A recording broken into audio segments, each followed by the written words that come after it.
네, 월스트리트 모닝 브리핑 함께하고 있습니다. 이번에는 글로벌 인터뷰 중국경제금융연구소 전병서 소장과 함께합니다. 소장님 어서 오십시오. 안녕하세요. 지금 중동에서 전쟁이 벌어지고 있는데 중국의 스탠스가 생각보다 굉장히 조용한 것 같아요. 뭔가 말은 하는데 이스라엘 그만해라 이런 말을 하는데 뭔가 이렇게 지원을 이란 쪽으로 해준다거나 이런 스탠스는 없죠. 노리는 게 있는 거죠. 어떤 걸 노리죠? 그래서 이란 전쟁이 길어지면 길어질수록 화장실에서 웃는 나라는 중국이다. 화장실에서 우는 나라는 웃는 중국. 나라는. 웃는 나라? 몰래 웃는다고요? 그래서 저간의 상황으로 보면은 정권 교체가 이루어져서 민주화 등을 이럴 가능성은 이제 없어 보이고 전쟁이 이제 어느 순간에 끝나는 순간에 그 첫 번째는 이란이 전후 복구를 위한 이제 석유를 더 많이 팔아야 되는 거죠. 네. 근데 세컨더리 복구 때문에 팔 수 있는 나라는 중국이고, 그다음에 전후 복구를 이제 할 수 있는 나라도 미국이 아니라 이게 중국이 수혜를 보는 거죠. 그러다 보니까 중국의 입장에서는 이것이 정권 교체만 되지 않는다고 하면 많이 부서지면 부서질수록 중국은 더 싼 가격에 석유를 사올 수가 있고 전후 복구에서 수혜를 입을 수 있다. 이제 그런 전략이 하나 있고 또 하나 정치적인 의미로 보면은 네. 지금 3월 말에 트럼프 대통령의 방중이 예정이 돼 있어요. 그렇죠. 그래서 회담 분위기를 일단은 이제 안정적으로 가져가는 것이 중요하다. 그러면 부정적인 표현보다는 왔을 때 이제 상대 허를 찌르는 전략. 네. 그래서 이제 입을 다물고 있다. 이렇게 볼 수가 있을 것 같아요. 두 가지 이유 때문에 중국 같은 경우에는 적극적으로 무언가 이란을 두둔하거나 그러지 않는 상황이다. 그래서 거기 또 하나 이제 우리가 볼 수 있는 것은 이번에 그 미국이 허접한 이류 국가를 공격하는 데 있어서 최첨단 무기로 AI 전쟁을 정말 실전을 보여줬어요. 네. 그래서 이것이 중국, 러시아, 북한 이제 이런 이제 국가들에 있어서는 이게 중국의 대표적인 거지만 미국이 파워풀한 AI를 전쟁에 어떻게 쓰는 거냐? 이거를 다 보여줘 버린 거죠. 네네. 그래서 AI 전쟁의 교과서를 이거를 이제 까버린 그런 효과가 있고 아마 지금 중국은 지금 이란 전쟁의 케이스를 아주 정밀하게 관찰하고 이제 어떻게 보면은 그 대응 전략 이런 것들을 이제 할 것 같아요. 그래서 이게 왜 이제 4주 전쟁을 하냐? 근데 그것은 이 미국도 마찬가지로 정상회담에서 뭔가 얻어가야 되는 문제가 있고, 그래서 지금 이번 사태의 최대 피해자가 중국일 수 있어요. 호르무즈 해협이 봉쇄됨으로 인해서 석유가격이 올라가기 때문에.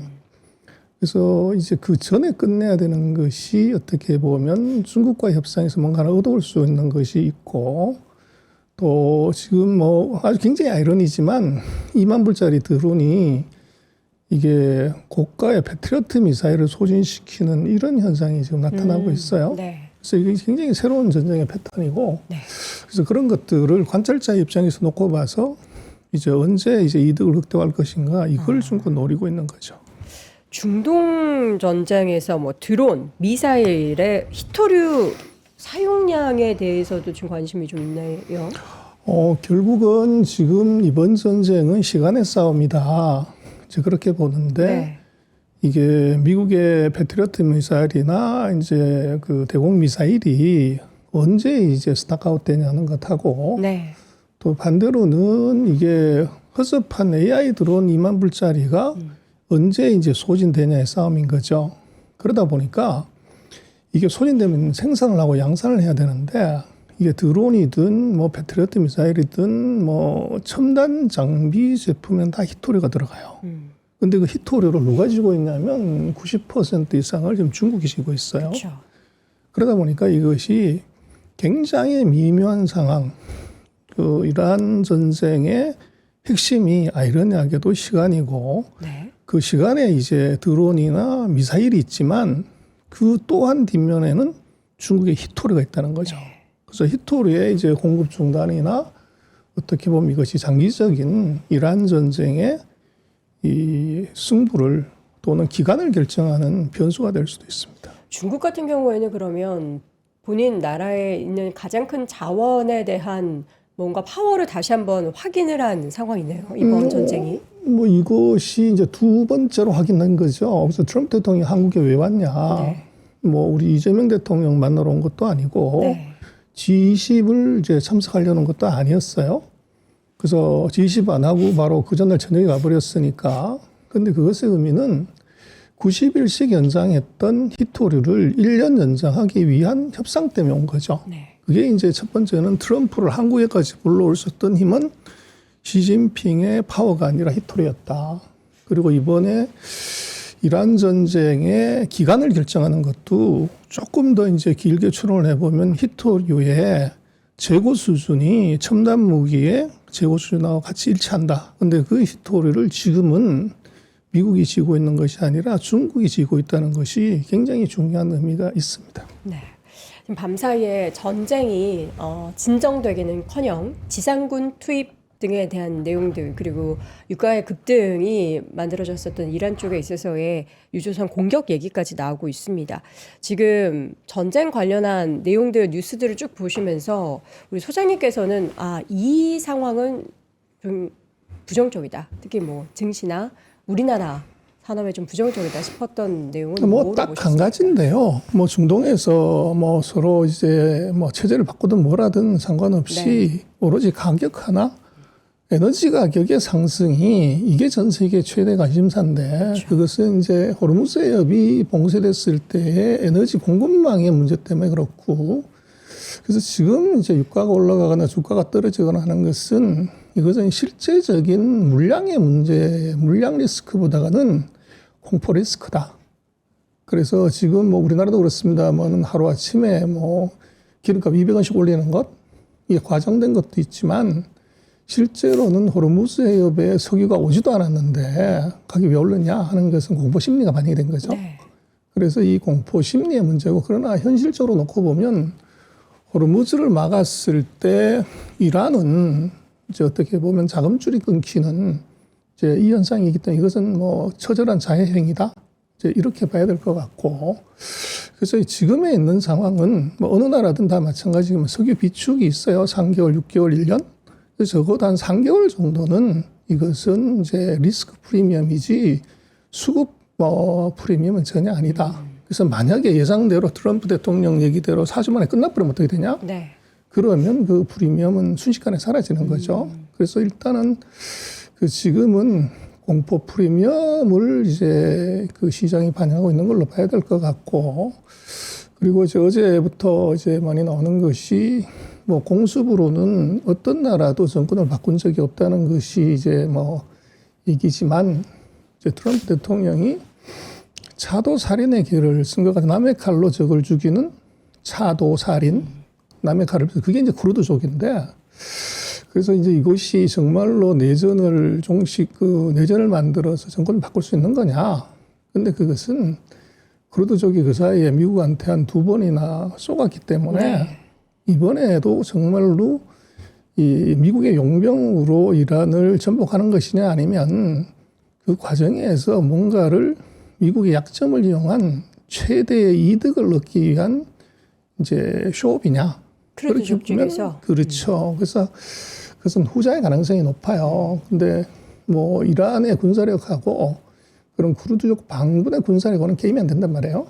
그래서 그렇게 놓고 보면 지금 뭐 에너지 가격의 상승은 공포 프리미엄, 쿠르드족은 트럼프의 차도 살인의 계이긴 하지만 그것의 성과는 크게 기대할 수 없는 것 아닌가 싶습니다. 현재 뭐 저희가 속보 나가고 있지만 트럼프 대통령이 전 세계 이란의 외교관들에게 망명을 신청하라 뭐 이런 얘기까지 나오고 있는 상황입니다. 사실 미국 쪽 내부 상황을 보면은 지금 지상전 미국 쪽의 지상전의 투입을 굉장히 나라 안에서는 반대하고 있는 상황이잖아요. 그러면서 이 상황이 쿠르드족을 통해서 대리전을 펼쳐가고 있는 건데 보면은 쿠르드족이 워낙에 속았던 부분들이 있었기 때문에 이번에는 또 미국을 완전하게 대리할지에 대해서도 알 수가 없고. 아마 오버치게 할 가능성이 높아 보이고요. 크루드 쪽이 오히려. 네. 그다음에 이제 트럼프 대통령의 그런 이제 어떻게 보면 광고성 뭐 요청 협박 뭐 네. 이런 것들은 근본적으로 미국에서도 지지받지 못하는 전쟁을 이걸 전 세계 특히나 적국인 이란의 이제 외교관들이 설득당할 거냐. 네. 그래서 뭐 전쟁했을 때 지지율이 27%인데 이건 역대 뭐 미국이 해외로 공격을 했을 때 가장 낮은 지지율이에요. 그 얘기는 처음부터 지지받지 못하는 전쟁이었고 명분이 떨어진다는 거죠. 근데 그런 명분을 갖고서 상대국의 적국의 외교관들을 토항해라 뭐 이러는 것이 씨알이 먹히겠냐. 그래서 이것은 전형적인 트럼프 대통령의 그 허세 뭐 이런 정도로 그냥 봐야 될 것 같아요. 소장님께서는 이제 여의도에 계시면서 오랜 기간 시장을 바라보면서 다양한 지정학적인 불확실성이 시장에 반영이 되고 사라지고 하는 거를 보셔왔잖아요. 근데 이번에는 미국은 생각보다 굉장히 이 전쟁을 실제로 일으키는 당사자임에도 하락하는 게 제한적이고 국내 시장에 널뛰기가 너무나 많이 펼쳐지고 있습니다. 어제장은 급등, 또 엊그제 시장에서는 급락하는 모습들. 그래서 오늘도 지금 유가 급등해가지고 다들 불안해하고 계신데 이런 시장이 왜 우리한테는 이번에 더 크게 타격을 미치는 걸까요? 우리는 뭐 펀더멘탈하고 수급 두 가지 측면인데요. 하나는 이제 우리는 에너지를 뭐 100% 수입하기 때문에 네. 에너지 가격에 대한 충격은 뭐 전 세계에서 우리가 가장 크게 받을 수밖에 없는 구조가 하나 있고 두 번째는 뭐 지금 이제 최근 2, 3일간의 충격 변동성 얘기하지만 금년 들어서 전 세계에서 주가가 가장 많이 올라간 이제 나라가 우리나라예요. 근데 이론상으로 뭐 주가가 100% 오르면 40% 떨어지는 것은 이것은 하락이 아니다. 건강한 조정이다. 코렉션이라고 보는 건데 네, 네. 지금 최근 뭐 2, 3일간의 조정은 사실은 그 근처에 오지도 않았어요. 그래서 지금 있는 것들은 뭐 우리로 봐서는 그 이란 전쟁의 샥이라기보다는 정말 이게 조정을 받아야 될 타이밍에 울고 싶을 때 이제 때려주는 때리는. 그런 이제 현상이 이란을 계기로 이제 나타난 것이고 이번 계기로 우리가 조금 더 냉정하게 봐야 되는 것은 딱 두 종목이 이제 지수를 이렇게 폭등을 시키는데 네. 작년 8월 이후에 5달러에서 30달러까지 6배가 올라간 이제 그것이 정말 우리 실력이었냐? 디램 가격 말씀하시는 그렇죠. 거죠? 그래서 이것이 미중의 지정학적인 이제 패권 전쟁에 우리가 거기서 이제 밀물이 들어올 때 거기 서 있었냐. 이걸 냉정하게 좀 봐야 될 것 같아요. 그래서 100조 이익을 내냐, 200조 이익을 내냐는 것인데 그것이 이제 운이었는지 실력인지를 냉정하게 봐야 되고 그 운이 어디까지 갈 거냐는 것을 이걸 조금 이제 계산을 좀 해봐야 되는 거죠. 그래서 저에게 콩나물은 하늘 끝까지 자라지만 주식시장의 콩나물은 하늘 끝까지 자라는 적이 없습니다. 네. 그래서 조금 우리가 지금 상태는 좀 다시 냉정하게 보고 그 단기적인 변동성은 뭐 그것은 또 차익의 기회는 될 것 같아요.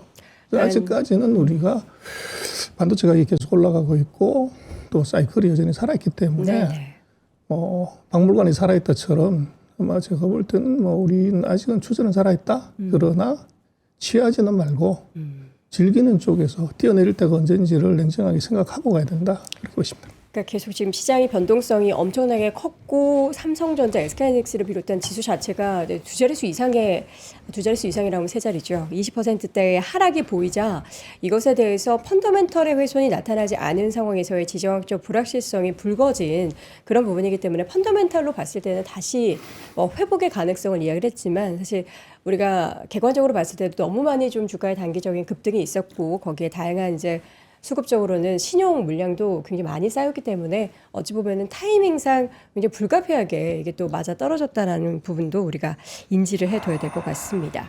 중국 양회 소식 좀 간단하게 좀 짚어주셨으면 좋겠는데 35년 만에 지금 최저 성장률 목표, 그러니까 지금까지 숫자가 우리가 볼 수 없었던 4에서 5 사이를 이야기했던데 왜 이렇게 낮춰서 기준을 잡았을까요? 두 가지가 있는데요. 네. 하나는 중국이 그 안정 성장으로 돌아섰다. 네. 그래서 이제 저부가 제품의 성장은 한계가 왔고 고부가 가치로 넘어가는 이제 구조조정 과도기이기 때문에 성장률을 좀 낮췄다. 이런 해석 하나 가능하고 두 번째는 정치적인 이제 그 의미가 가미된 목표치다. 그래서 2027년 시진핑 4기 정부 출범을 앞두고 소위 말하는 빌드업 작업을 그래서 목표를 높게 잡아서 힘들게 달성하든지 아니면 못하는 리스크를 감내할 것인지 아니면 목표를 조금 낮게 잡아서 초과 달성을 할 것인지 그것의 선택에서 중국은 후자를 선택한 것 같아요. 네. 그리고 지금 한국 언론에 거의 모든 신문에 35년 만에 최저 성장이다 이렇게 얘기했는데 그것은 제가 볼 때 좀 엉터리인 것이 초등학교 다닐 때 1년에 10cm씩 키가 크던 친구가 중학교 들어가서 8cm 크고 고등학교 들어가서 7cm 크고 대학 들어가서 5cm 이제 큰다고 하는 것을 그걸 이제 뭐 사상 최저치다 이렇게 얘기할 수 있냐. 자연스러운 성장률의 그 목표치의 하향이다. 그렇죠. 30년 전에 중국 GDP가 10% 성장했던 것, 그 시대의 GDP가 지금 시진핑 시대 GDP 규모로 비교하면 35배나 더 커요. 그렇죠. 그래서 지금 그 1%는 35년 전에 35%하고 맞먹는 규모입니다. 네. 그리고 그 5% 성장이라는 것이 뭐 인도 빼놓고는 전 세계 제일 높은 성장이에요. 그리고 우리가 중국 GDP의 한 10% 정도인데 네. 5%씩 2년 성장을 하면 중국 간에 전 세계 GDP 13인 한국만한 나라가 하나 더 생기는 성장률이에요. 근데 그걸 이제 그 성장률의 둔화를 이거를 뭐 역대 최저다 이렇게 표현하는 것은 조금 과한 표현이고 잘못된 표현입니다.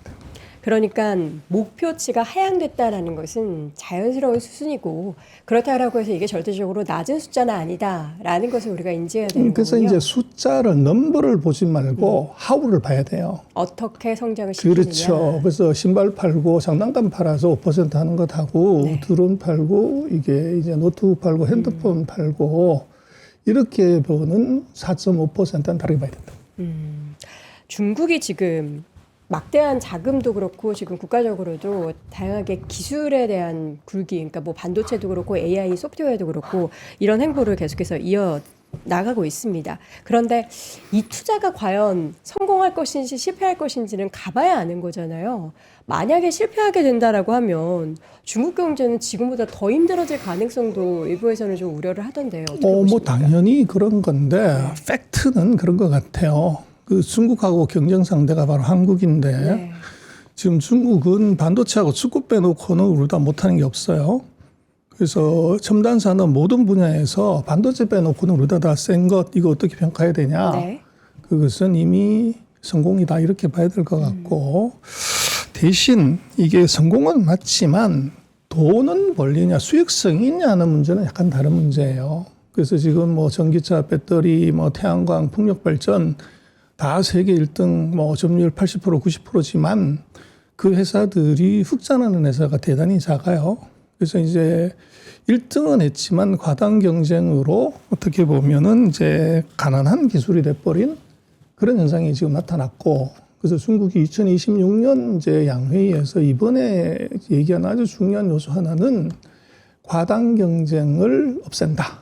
그래서 중국말로 반내권 정책이라고 하는데 이게 굉장히 중요한 그 정책 과제로 등장을 했어요. 네. 그래서 뭐 기술 자체를 보면 절반의 성공은 한 거다. 그렇게 평가할 수 있을 것 같아요. 네. 양회 진행 중에 전쟁도 진행되고 있어서 과연 뭐 이 부분을 양회 안에서 뭐 언급을 하게 될지는 모르겠고 3월에 또 미중 간의 만남이 있습니다. 중국은 미국 트럼프 대통령을 만나서 무엇을 얻고 싶어 하고 무엇을 내주게 될까요? 그래서 3월 31일 날 이제 하게 돼 있는데요. 네. 당초의 기대는 미국은 뭐 중국한테 어떤 반도체나 첨단 기술의 일부 해제를 레가시 제품을 풀어주고 중국은 뭐 옥수수나 석유 같은 에너지를 사주면서 서로가 이제 중간 선거 또 2027년에 그 4기 정부에 선물을 주고받는 관계로 이제 갈 거라고 봤는데 그 사이에 세 가지의 변화가 있었던 것 같아요. 하나가 이란하고 베네수엘라를 이제 전쟁을 하면서 중국의 어떻게 보면 석유 생명선이 위태롭게 된 상이 하나 있고 두 번째는 최근 1년 동안 싸웠던 상호 관세가 이게 위법이 되는 바람에 네. 이것이 트럼프 관세의 정당성이 없어져 버렸고요. 그리고 더 드라마틱한 것은 트럼프 대통령이 협상 카드로 쓰려고는 했지만 이게 300억 불어치의 무기를 대만에 파는 걸로 이제 얘기를 했어요. 그랬더니 이제 중국이 난리가 난 거죠. 그래서 이번 회담은 이게 당초에 하고는 굉장히 다른 상당히 웃으면서 악수는 하지만 네. 절대 서로 포옹은 하지 않는 이제 이런 관계가 나타날 가능성이 높고 그래서 이번은 당초의 기대보다는 이제 굉장히 얕은 회담이 될 가능성이 있어 보입니다. 그리고 이제 뭐 중국하고 미국의 관계는 결국은 지도자가 자주 만나는 것이 중요한데 그런데 중국하고 미국은 적어도 앞으로도 3번 이상 더 만날 기회가 있어요.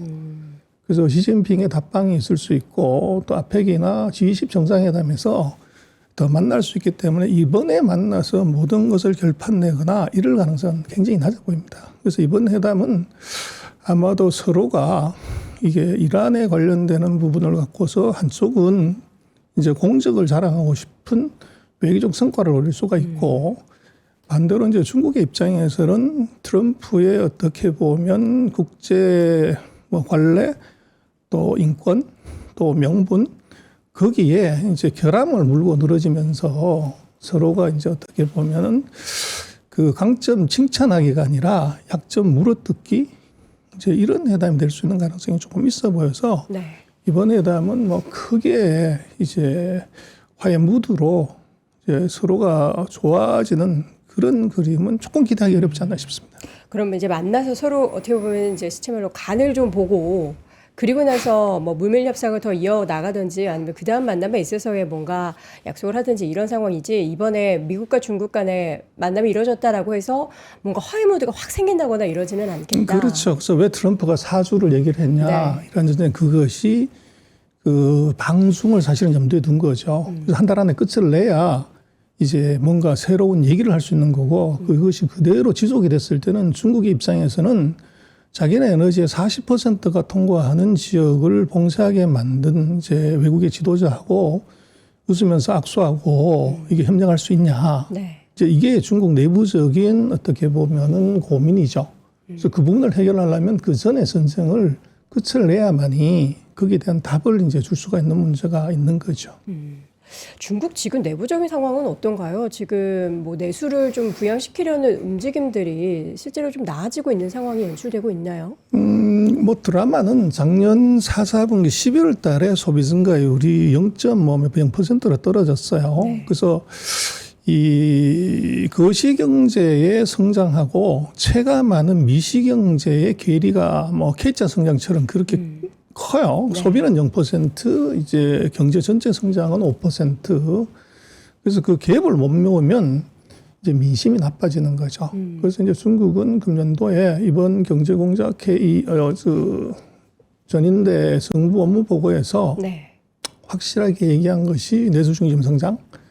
이제 거기 어떻게 할래 그러는데 가장 큰 것이 재정 적자예요. 그래서 결국은 이제 민간이 돈을 안 쓰기 때문에 정부가 GDP의 4%에 가까운 재정 적자를 내서 먼저 마중물을 만들겠다. 네. 그래서 그 얘기는 뭐 우리가 했던 것처럼 현금 쿠폰 물론 있고 그 내구 소비세 살 때 세금 깎아주고 그리고 이제 사람에 대한 투자라는 단어를 쓰는데 그 서비스 산업에 대한 대대적인 투자 네. 그 세 가지가 이번 이제 중국이 그 내수 0%를 극복하기 위한 아마 처절한 노력하고 몸부림이 이번에 이루어질 것 같아요. 그래서 금년에도 아까 말씀하셨지만 뭐 4.5에서 35년 만에 최저 성장이다 그러는데 그것은 조금 계산을 해보면 중국이 내부적으로 몇 퍼센트 성장을 타깃을 하고 있냐면 5%예요. 그래서 그것은 재정적자 4%를 내겠다고 하는데 그 금액이 5조 8,900억인가 그래요. 네. 그걸 역으로 계산을 해보면 작년도하고 비교해보면 금년의 목표는 5.03%인가 그래요. 네. 그래서 금년에는 중국이 목표는 4.5에서 5지만 정부가 생각하고 있는 실질적인 재정 목표를 갖고 계산을 해보면 5% 넘는 성장을 목표를 하고 있고 그걸 달성하기 위해서는 내수가 반드시 일어서야 됩니다. 그래서 아마 내수 쪽에 양회의 끝나고 나서 아마 대대적인 그 부양책 요게 아마 줄지어 나올 가능성이 높아 보입니다.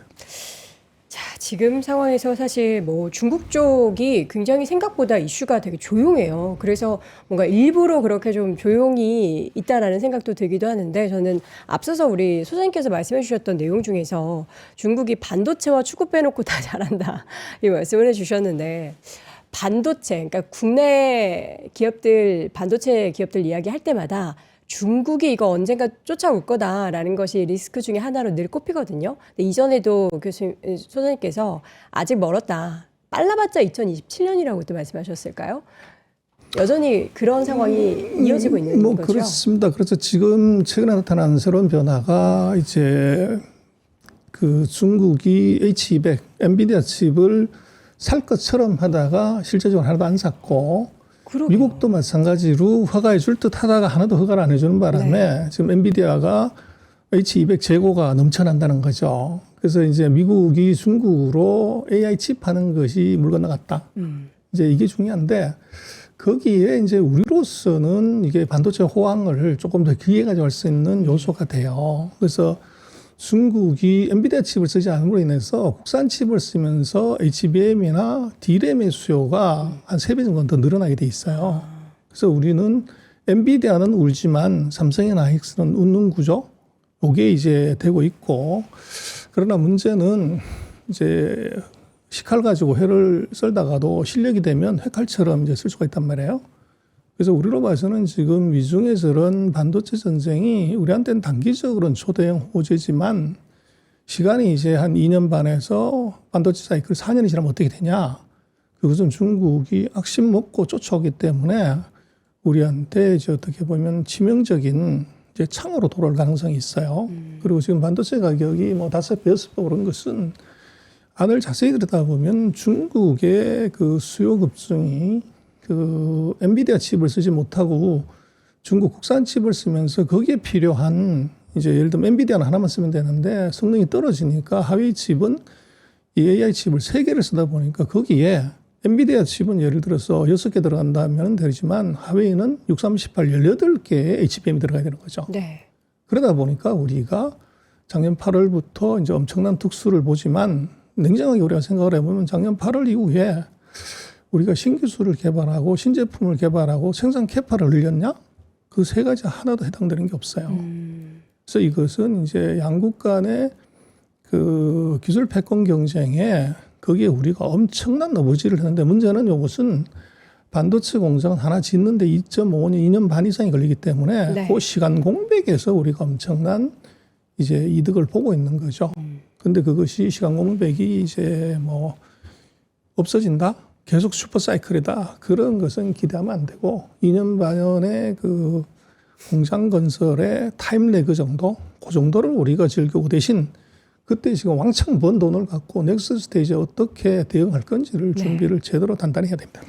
지금 당장은 걱정을 하진 않아도 되지만 중국이 언젠가 쫓아올 그 기간 같은 경우에는 약 2년여 전으로 좀 생각을 하고 계시고 그때 또 우리가 대응을 해야 될 것들을 미리 좀 생각을 해둬야 된다.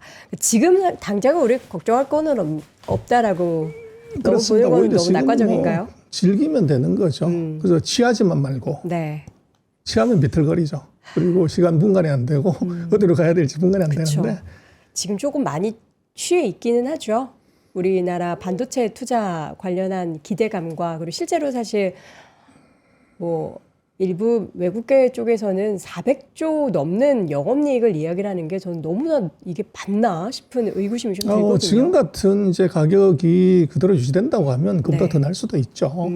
그래서 그날 문제는 이익이 그렇게 나면 두 가지 네. 현상이 나타나는 것이 하나는 이것을 만들었다고 그러면 돈이기 때문에 네. 삼성이나 하이닉스도 공장 건설을 예정보다 빨리 날밤 새워서 땡겨 할 수 있다는 거죠. 네, 네. 그리고 우리만 돈 버는 게 아니라 중국도 똑같은 돈을 벌기 때문에 네. 중국의 업체들이 정말로 밤새워 가지고 수율을 올린다는 거죠. 생산 캐파는 못 늘리더라도 그렇죠. 근데 수율이 뭐 30%, 40%가 이게 70%, 80% 올라오게 되면 네. 수급에 바로 영향을 주게 되고 네. 그게 이제 6배 뛴 가격에는 바로 영향을 줄 수 있습니다. 알겠습니다. 자, 오늘 또 새벽부터 전배도 소장님 모시고 중국 관련한 이야기부터 저는 제일 흥미로웠던 게 중국이 왜 이란 전쟁에 웃고 있는지 내용이었는데요. 여러분들도 이러한 부분들 함께 인지해 주셨으면 좋겠습니다. 자, 오늘 중국경제금융연구소 전병서 소장과 함께했습니다. 고맙습니다. 네, 고맙습니다. 자, 오늘도 월스트리트 모닝 브리핑 함께 하셨습니다. 이게 일주일 정도가 지나고 나다 보니까 아무래도 좀 이제 시장의 변동성 오늘도 이렇게 하락하려나 오늘은 다시 반등하려나 하는 그런 생각을 좀 하실 텐데요. 오늘은 과연 시장이 어떨지 그에 따라서 변동성이 우리는 또 어떻게 받아들여야 될지는 잠시 후에 주는 오늘 아침 라이브 통해서 확인해 보셨으면 좋겠고요. 여러분께 안내 말씀 하나 드리겠습니다. 앙트라프너러시 컬리지 얼리버드 기간이 3일 남았습니다. 두나무, 리디, 에이블리, 패스트트랙 아시아 등 유니콘급의 창업가들과 직접 만나는 경험은 오직 앙트러프너십 칼리지 2기에서만 가능을 합니다. 그리고 이게 3일 뒤에 요 가격은 상승을 한다. 얼리버드 기간이 곧 끝난다라는 것을 여러분께서 꼭 알아주셨으면 좋겠고요. 관심 있는 분들은 영상 아래 링크 통해서 확인해 주시길 바랍니다. 자, 저는 다음 주 월요일 오전 부디 좋은 소식을 들고 들어오기를 기원하도록 하겠습니다. 여러분 오늘도 고맙습니다.